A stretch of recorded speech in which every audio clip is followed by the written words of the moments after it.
2 எம்எல்ஏக்கள் அவங்க இல்லை அப்படின்னாங்க. கிட்டத்தட்ட ஒரு நோக்கம் நிறைவேறாம போயிருச்சான்றது ஒண்ணு. இதை எப்படி புரிஞ்சுக்கிறது? வைகோவின் முடிவோ அல்லது தாவேகாவின் அணுகுமுறையை எப்படி புரிஞ்சுக்கிறது? 1945 அந்த ஹிரோஷிமா நாகசாகி 1945 தான் நினைக்கிறேன். அதில் ஒரு அந்த பாம்பு போட்டதுக்கப்புறம் அதோட எஃபெக்ட் வந்து பல ஆண்டுகளுக்கு இருந்ததுன்னு சொல்லுவாங்கள்ல. அதுபோல் எங்கள் அண்ணன் விஜயனா வந்து அக்டோபர் 27, 2024 விக்கிரவாண்டியில் ஒரு பெரிய ஆட்டம் பாம், ஒரு நியூக்ளியர் பாம், அது ஆட்டம் பாம்பு கூட நியூக்ளியர் பாம் ஒன்று போட்டார். ஆட்சியிலையும் பங்கு, அதிகாரத்திலையும் பங்கு. அதை எவ்வளோ அழகாக சொன்னார் அப்படின்னா, 234 தொகுதியில் தனித்து நின்று ஆட்சி அமைக்கக்கூடிய தகுதி பெற்றாலும் நம்மளை நம்பி வரவர்களை அரவணைத்து அவர்களுக்கு ஆட்சியிலையும் பங்கு, அதிகாரத்திலையும் பங்குன்ற ஒரு உண்மையான ஜனநாயகத்தை அதுதான் ஜனநாயகம். அதை வந்து மிக தெளிவாக ஒரு ஸ்ட்ராட்டஜிக்கலாக அவரும் அவரோட சஃபாலஜிஸ்டான ஜானும் சேர்ந்து எடுத்த அந்த முடிவு, அந்த ஸ்ட்ராட்டஜி 2 வருஷம் அந்த எஃபெக்ட் சொன்னல, அந்த எஃபெக்ட் எந்த அளவுக்கு இன்னும் இருக்குன்றத இந்த அரசியல் கட்சிகள் நீங்க நிறைய பேசியிருப்பீங்க. அவர் இப்படி சொல்றாரு, ஆனா எந்த கட்சி ஒரே நிமிஷம் வெடிச்சா பரவாயில்ல, இது கண்ணி வெடி மாதிரி ரொம்ப லேட்டா இல்ல சார். அதுதான் சொல்ல வரீங்க. அந்த ஸ்ட்ராட்டஜின்ட்டு அதனால தான் நான் அந்த ஸ்ட்ராட்டஜின்னு சொல்லிட்டேன் முன்னாடியே. அது பாம் இருந்தாலும் அது ஒரு ஸ்ட்ராட்டஜிக்கல் பாம். அது என்னன்னா, அப்ப அவர் சொல்லும் போது இந்த எந்த கட்சிகளுக்கும் அது புரியல. இதுதான் அங்க இருக்கிற இஷ்யூ, அந்த ஸ்ட்ராட்டஜி. ஏன்னா ஒரு 2 கட்சி கிட்ட இந்த 2 பைபோலரைசேஷன் 2 கட்சி நம்பல. அப்போ சார் இல்ல புரியல தான் ஃபர்ஸ்ட் வைக்கணும். அதுதான் ஃபர்ஸ்ட். நம்பல புரியல என்ன சொன்னாங்கன்னா, நாங்க ஏங்க இவர் யாருங்க எங்களுக்கு அதிகாரம் கொடுக்கிறது, இவருக்கு என்னங்க பெர்சன்டேஜ் இருக்குன்னு என்கிட்ட எல்லா தலைவரும் அதான் சார் சொல்ல வரேன். அந்த புரிதல் அங்க இல்லாததுக்கு ஏன் நான் சொல்றேன் அப்படின்னா, விஜய்ன்ற ஒரு ஆளுமை இன்றளவுக்கு ஆட்சி அமைப்பாரா அப்படின்ற ஒரு பாயிண்ட்டும் உண்மையிலே இது ஜனநாயகம் அவங்களுக்கு தெரியல. சரி, அவங்க எப்படி இத்தனை வருஷம் இருந்துட்டாங்கன்னா, இந்த 2 திராவிட அரசியல் கிட்ட போயிட்டு கை கட்டி நின்றுட்டாங்க. அவ்வளவுதான். ஜீவா சார் சொல்லும்போது கூட அழகா வந்து என்னெல்லாம்னா லைனா சொன்னாரு. அது வந்து வைகோவே வந்து கீழே இறங்கி போயிட்டாரு, இங்க தெரியலையா குதிரை பேரமும் டைனோசர் பேரமும்னு.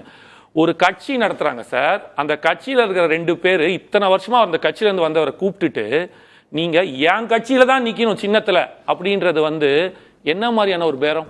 நீங்க ஏன் வந்து அவங்கள வந்து அவங்களோட சின்னத்துல தீப்பட்டில நின்னா ஒரு பையன் ஜெயிச்சிருக்காரு இல்லையா? அப்ப அந்த மாதிரி அந்த தீப்பெட்டி சின்னத்துல நிக்க வச்சு இல்ல பம்பரத்துல ஏதோ ஒன்று நிக்க வச்சு நீங்க நில்லுங்க அப்படின்றது சார் தோழமை கட்சிக்கும் ஒரு கூட்டணி கட்சிக்கு அழகு. ஒருவேளை சார் திமுகவுக்கு 120 நம்பர் வந்திருக்குன்னு வைங்களேன், மதிமுக இந்த ஸ்டாண்ட் எடுத்திருப்பாங்களா சார்? அது அந்த அரசியல் கட்சியோட முடிவு. இப்ப அதுதான் சொல்ல வரேன். இல்ல ப்ராப்ளம் என்னன்னா, நான் என்ன கேட்கிறேன் ஒரு புரிதலுக்காக, தாவேகா தரப்புல ஏன் முதல்வர் விஜய் வந்து நீங்க ராஜினாமா செய்யுங்க, நான் உங்களை ஜெயிக்க வைக்கிறேன், ஏன் அதை அதுக்கு பின்னாடி என்ன காரணம்? இது அபிஷியலா உள்ள என்ன நினைச்சு நமக்கு தெரியாது. வைகோ சொல்றாரு, இது வர அதுதான். அது வந்து வைகோ எப்பவுமே வந்து ஒரு எக்ஸாஜரேட் பண்ணி அப்படி அது உணர்ச்சி வசப்பூர்வமா பேசக்கூடிய ஒரு மனிதர். நான் முடிச்சிருக்கேன், நீங்க இருங்க சார், நான் முடிச்சிடுறேன் சார். பேசும்போது ஒரு கேஷுவலா பேசும்போது, அண்ணா நீங்க வாங்க, கண்டிப்பா நீங்க எங்களை நம்பி வந்தீங்க அப்படின்னா உங்களை ஜெயிக்க வைக்கிறது எங்க பொறுப்பு அப்படின்னு விஜய் சார் சொல்லிருக்கலாம். இது எல்லா கட்சியும் சொல்றது தானே.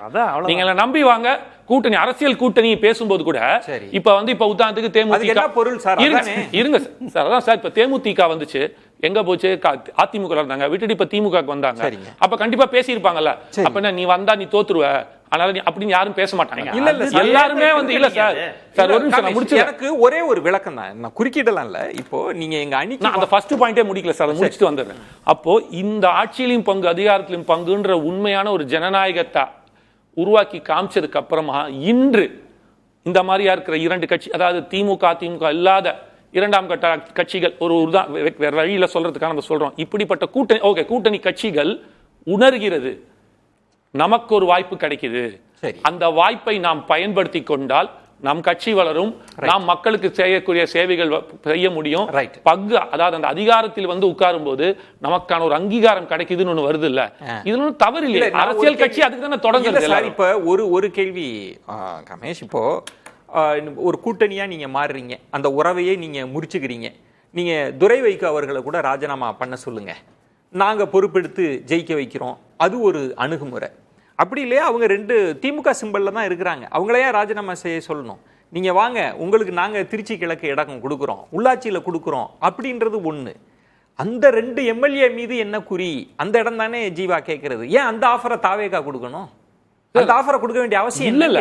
இது தாவேகா கொடுத்ததா இல்லனா மதிமுகவே போய் சொன்னாங்களான்ற பாயிண்ட் நமக்கு தெரியாது இல்ல வைகோ பேசினதை வச்சுதான் அதுதான் சார் நானும் சொல்ல வரேன். என் கட்சி சார்பா நாங்க வரோம் அப்படின்ற போது வாங்க கண்டிப்பாக நம்ம வந்து உங்களை ஜெயிக்க வைக்கிறது எங்களோட கடமைன்னு விஜய் நான் சொல்லியிருக்காரு. அது சொல்லலன்னு சொல்ல முடியாது. எல்லா கட்சியும் சொல்லுவோம் சார். நான் போனாலும் எனக்கும் சொல்லுவாங்க, யார் போனாலும் எந்த கட்சி போனாலும் சொல்லுவாங்க கண்டிப்பா. அல்ல மாற்று கருத்தே இல்ல. எலெக்ஷனுக்கு முன்னாடி அப்படிதான் இருக்கும். நீங்க 5 சீட் நான் உங்களுக்கு தரங்க, ஜெயிக்க வைக்கிறது என் பொறுப்பு வாங்க அப்படின்னு இவங்களை பார்த்து சொல்லிருக்க மாட்டாங்களா? எல்லா கட்சியும் எல்லார்கிட்டயும் சொல்லியிருக்கோம். அப்ப இது ஒரு பாயிண்ட் இல்ல சார். இது அப்படி கிடையாது. இதுதான் புதுசுன்ற. இவ்வளவு நாள் அவங்க சொன்னதை மட்டும் கேட்டுக்கிட்டு தலையாட்டிக்கிட்டு எங்க குடுக்குறாங்களோ வாங்கிக்கிட்டு எத்தனை சீட் அதை வாங்கிக்கிட்டு இது ஒரு படிக்கு மேல ஜெயலலிதா தான் முதல்ல கொண்டு வராங்க. 2016ல 234 தொகுதியிலும் என்னோட சின்னத்துல நிக்கணும். இந்த சின்னத்தை அதையே 2019 திமுக வந்து இது பண்றாங்க. அவங்களோட 40 என்ன நினைக்குதுன்னா மதிமுகவுக்கு ஒரு அதிகார பகிர்வு கொடுக்கணும். மதிமுகவை அமைச்சரவையில் வச்சு அழகு பார்க்கணும்னு ஆசைப்படுறாங்க. அதான் அதனோட கணக்குன்னு புரிஞ்சுக்கலாமா சார்? அததான் நம்ம சொல்றோம்ல. அவர் தான் முதல்ல சொல்லிட்டாரு சார், எலெக்ஷனுக்கு முன்னாடியே சொல்லிட்டு சார். இப்போ அவங்களுக்கு ஒரு ரொம்ப சிம்பிளா சொல்லணும், இன்னைக்கு ஆட்சி அமைச்சாச்சு, கிட்டத்தட்ட வந்து மெஜாரிட்டி ப்ரூவ் பண்ணியாச்சு, அவர்களுக்கு எந்த பிரச்சனையும் இல்ல. 5 வருஷம் இந்த பாயிண்ட் காமேஷ் சொல்ற ஒரு பாயிண்ட் தான் சொல்லு. 5 வருஷம் எந்த கட்சி வந்தாலும் வரலனாலும் இந்த கூட்டணி சிறப்பாக போகுது.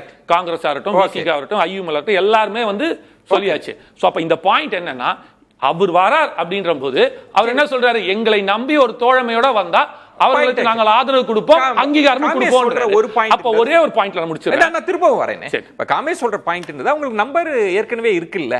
இப்ப மதிமுகவை ஒரு அமைச்சராக்கி ஆசைப்படலாம், நம்ம ஜெயிக்க வைக்கலாம், அவங்க சொந்த சின்னத்துல வந்து கட்சிக்கு அங்கீகாரம் வாங்கி தரலாம்னு விஜயா அப்படி ஒரு இணக்கம் மதிமுக மீது ஒரு மதிமுக மீது அப்படி ஒரு காதல் விஜய்க்கு எதுக்கு வரணும்? ஏன்னா விஜய் அவர்கள் சொல்லியிருக்காங்க, அவரை போய் சந்தித்த போது வைகோவே சொல்றாரு, நான் உங்க பேச்சை கேட்பேன், உங்க பேச்சை கேட்டு அந்த எமோஷனோட தான் போய் விக்கிரவாண்டியில எல்லாம் நான் பேசினேன்னு சொன்னதெல்லாம் சொல்றேன். அதாவது திமுக கூட்டணியில் இருக்கக்கூடிய வைகோவோட பேச்சை கேட்டுட்டு போய் திமுக கூட்டணியை அவர் திட்டினாரு. அதாவது இதெல்லாம் எவ்வளவு அபத்தமாகவும் நகைச்சுவையாகவும் இருக்கு. இது யாராவது பேசுறோம். அதாவது விக்கிரவாண்டி மீட்டிங்ல இருக்கும்போது அவர் வந்து வைகோவோட இப்படி கூட்டி பேசிக்கிட்டு இருக்கு இல்லையே. இல்ல காமேஷ் சொல்ற லாஜிக் வந்து அவங்களுக்கு நம்பர் இருக்கு சார், இல்லாமலாம் இல்லாம அந்த நம்பர் இருக்கிற போதும் மதிமுகவை வளர்க்கறாங்க சார். அந்த நம்பரை நம்பல. ஜோதிமணி உங்களுக்கு விமர்சனம் பண்றாங்க, கனகராஜ் விமர்சனம் பண்றாங்க, பாலபாரதி வந்து அப்படி நீங்க பாத்தீங்கன்னா அப்படி நீங்க பாத்தீங்க. சரி, ஒரு பிரேக் இந்த இடதுசாரிகள் விடுதலை சிறுத்தைகள் வந்து அந்த அளவுக்கு எதிர்க்கலன்னு வச்சுக்கோங்களேன். ஆனால் விடுதலை சிறுத்தைகளுக்குள்ளேயும் பிளவு இருக்கு. இப்ப விஜய் ஆதரிக்கிறது வந்து மனசு. நாளைக்கு வைகோ அவர்கள் வந்தா எதுக்க மாட்டாங்களா? யாரு சார் சொந்த சின்ன விசில்ல நின்னா ஓகே சார். இப்ப மதிமுகவை வந்து ஜெயிக்க வைக்கிறாங்க, வைகோ அவர்கள் கட்சியுமே வந்து அன்னைக்கு மோடி அவர்களுக்கு எதிராக கருப்பு கொடி காட்டின மாதிரி காமிச்சா என்ன பண்ணுவாங்க? அப்ப அது ஒரு கேள்வி இருக்குல்ல. கண்டிப்பா மதிமுக வந்தாலும் மதிமுகலையும் உள்ள இன உணர்வுள்ளவர்கள் எதிர்ப்பு தெரிவிக்க வாய்ப்பு இருக்கு.